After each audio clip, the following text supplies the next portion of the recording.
Peran personil dan tanggung jawab dalam Hazardous Area Classification (HAC). Outline, hierarki personil dalam HAC, direksi dan manajemen puncak, manajer K3 PSM, supervisor dan engineer, operator lapangan dan teknisi, kontraktor dan pihak ketiga. Tujuan, menjelaskan peran kunci setiap level personil dalam HAC, menentukan tanggung jawab spesifik agar tidak terjadi tumpang tindih, membangun budaya keselamatan yang konsisten dari manajemen hingga operator. Tujuan, hierarki personil dalam HAC, direksi dan manajemen puncak, manajer K3 PSM, supervisor dan engineer, operator lapangan dan teknisi, kontraktor dan pihak ketiga. Peran manajemen puncak, menyediakan kebijakan keselamatan yang jelas terkait HAC, menjamin ketersediaan anggaran untuk pengendalian area berbahaya, memberikan arahan strategis untuk pencegahan ledakan.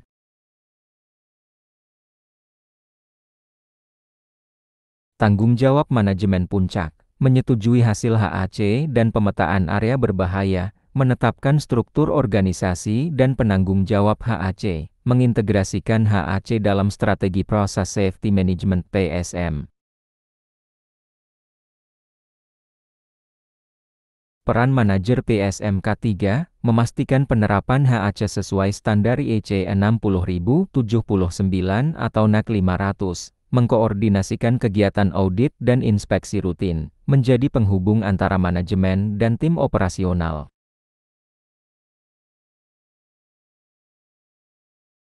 Tanggung jawab manajer PSM K3, menyusun prosedur kerja di area berbahaya, mengatur pelatihan personil terkait HAC, mengawasi implementasi Permit to Work (PTW).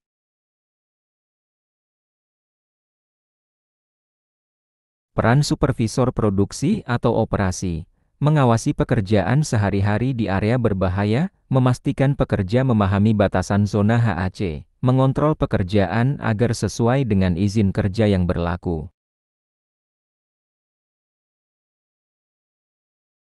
Tanggung jawab supervisor produksi atau operasi, melakukan briefing sebelum pekerjaan di area HAC, mengecek kesiapan peralatan X-Proof sebelum digunakan, melaporkan kondisi abnormal kepada manajer K3 PSM. Peran supervisor maintenance, bertanggung jawab terhadap inspeksi dan pemeliharaan peralatan X-Proof, memastikan pekerjaan maintenance dilakukan sesuai standar, mengatur jadwal shutdown bila ada potensi risiko tinggi.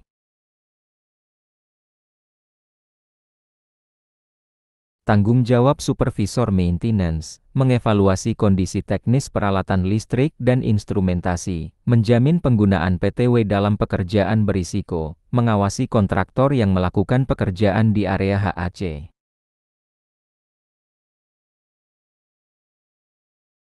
Peran engineer, proses, listrik, instrumentasi, mendesain sistem yang sesuai dengan klasifikasi HAC, memilih peralatan sesuai label XXD, XC, XI, dan lain-lain, memberikan rekomendasi teknis pada manajemen.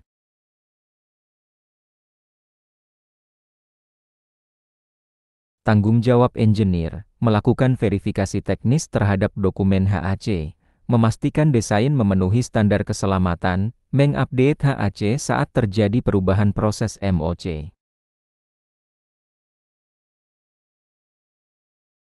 Peran operator lapangan, menjalankan proses sesuai SOP dan HAC, melaporkan setiap kebocoran, tumpahan, atau kondisi tidak aman, mengikuti instruksi supervisor tanpa improvisasi berbahaya. Tanggung jawab operator lapangan, memahami batasan zona HAC di area kerja, menggunakan APD sesuai standar antistatis, respirator, dan lain-lain, segera melaporkan potensi bahaya ke supervisor.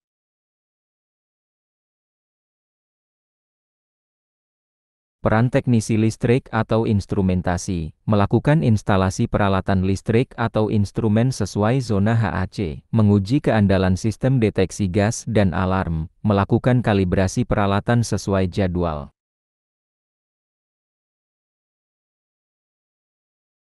Tanggung jawab teknisi, mengikuti prosedur PTW sebelum bekerja, menjamin semua sambungan dan kabel sesuai standar X, mendokumentasikan pekerjaan maintenance di logbook.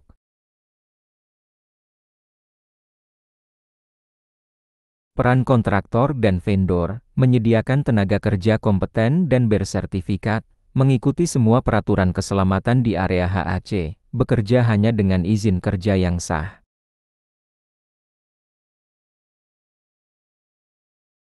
Tanggung jawab kontraktor dan vendor, memastikan pekerja memahami HAC sebelum masuk area, menggunakan peralatan yang sesuai standar X, melaporkan hasil pekerjaan kepada supervisor.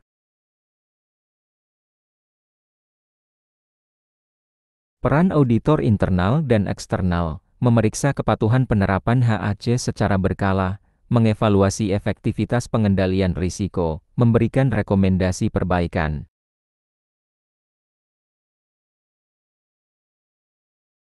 Tanggung jawab auditor, menyusun laporan audit yang objektif, melakukan verifikasi lapangan terhadap peralatan dan prosedur, mengawal tindak lanjut hasil audit hingga selesai.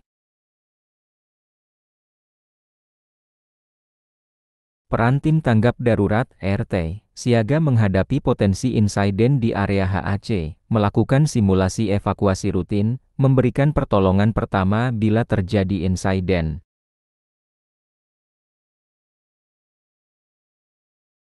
Tanggung jawab tim tanggap darurat, mengoperasikan sistem pemadam kebakaran di area X, mengamankan area sesuai prosedur darurat, berkoordinasi dengan otoritas eksternal bila terjadi eskalasi.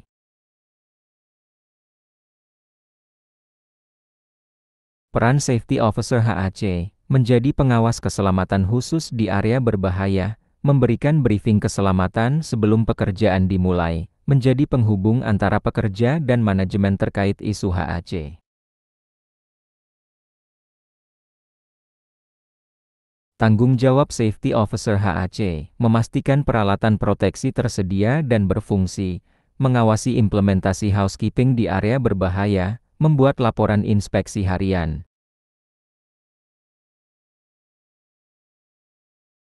Integrasi peran dalam PSM, semua personil terlibat dalam 14 elemen PSM PHA, MOC, training, emergency response, dan lain-lain. Peran harus jelas dan terkoordinasi antar departemen. HAC menjadi bagian penting dari mechanical integrity dan operating procedures.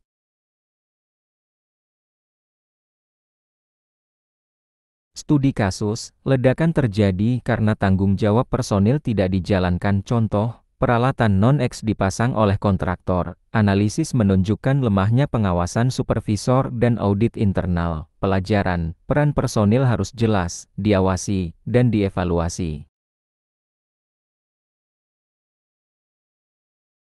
Penutup, keselamatan proses bukan hanya soal peralatan, tetapi komitmen setiap personil. HAC hanya efektif jika semua pihak menjalankan perannya. Sinergi manajemen, supervisor, operator, dan kontraktor adalah kunci pencegahan ledakan. Tanggung jawab bersama perlindungan bagi pekerja, aset, dan lingkungan.